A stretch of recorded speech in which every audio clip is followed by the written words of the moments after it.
for us to pray for our priests. Because Saint John Marie Vianney is the patron saint of all priests. Bukas po yung fiesta niya, but the CBCP allowed us to celebrate Saint John Marie Vianney Sunday before the feast of Saint John Vianney. So this is a special opportunity for us to pray for our priests, to remember them, and to check on how they are doing.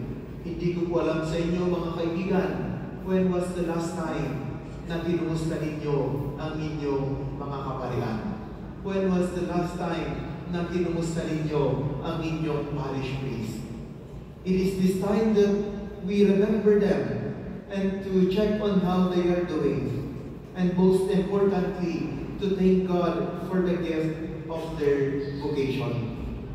Let us take a moment, my dear brothers and sisters, to think of the priests whom we know. Those who have guided us, baptized us, and also our children. Those priests who offered masses for our intentions. Those who listened to our confessions. Often, my dear brothers and sisters, we look at them like superheroes, always present, always ready to serve us. But we must also remember that priests are humans too. They carry their own burdens, face their own struggles, and yet they continue to give their lives in service of God and His people. They pray for us, they care for us, and lead us. Let us in turn pray for them, that may God give them strength, peace, and keep them close to His heart.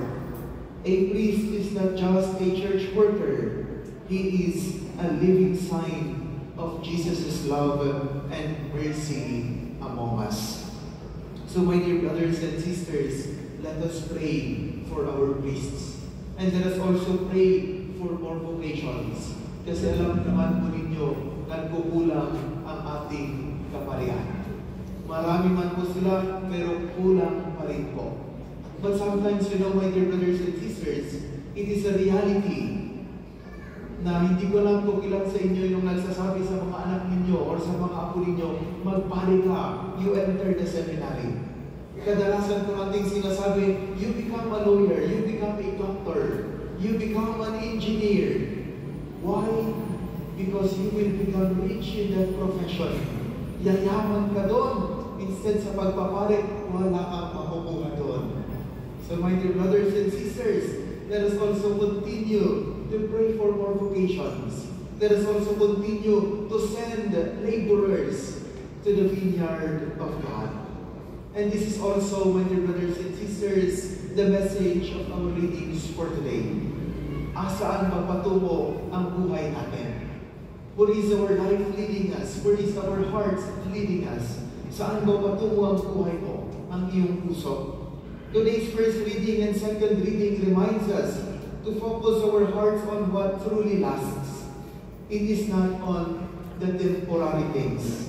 Kohelet says in the first reading, vanity of vanities, pointing us, my dear friends, that while working hard, saving and aiming for success isn't wrong. Hindi po masama ang maging mayaman. Siyempre, alam ko naman, lahat tayo gusto nating maging mayaman. Sino po ba naman ang hindi? Especially when you want to become rich in order to help people, in order to share your richness to the people in need.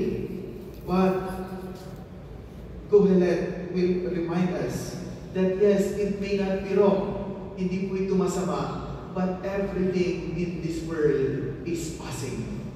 Everything in this world is vanity. It is not permanent.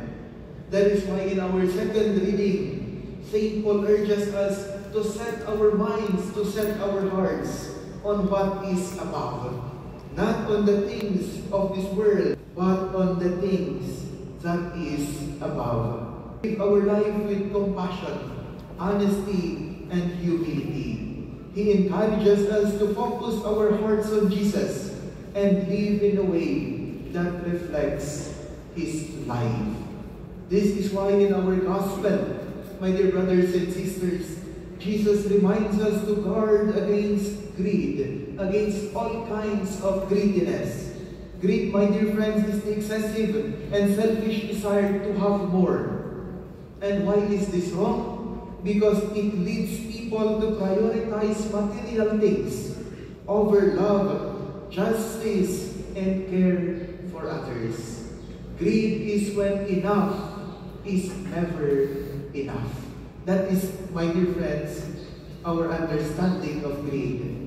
And it also encourages us not to fall into the false belief that having more leads to true happiness or peace. Jesus in our gospel tells of a rich man who stored up wealth thinking it would secure his future. The rich man's mistake, it would secure his future, but he died that same night. This shows us, my dear brothers and sisters, that life is uncertain and earthly riches do not last. The rich man's mistake was thinking that his wealth would give him security and peace, and it will give him lasting happiness. We too often think that success and material things will make us happy. This is why we tend to accumulate things. Kasi nga sabi nila, parang sinasabi sa atin, naniniwala naman po tayo, na para maging mas masaya ang buhay natin, kailangan kumikita tayo ng sobra-sobra. Kailangan malaki ang ipon mo sa bangko.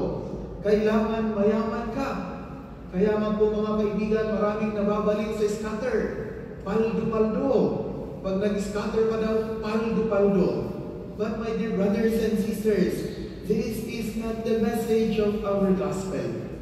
Jesus teaches us that real treasure is not found in earthly things, but it is found in faith, love, service, and humility. Riches are not bad in themselves, but they can blind us to what truly matters.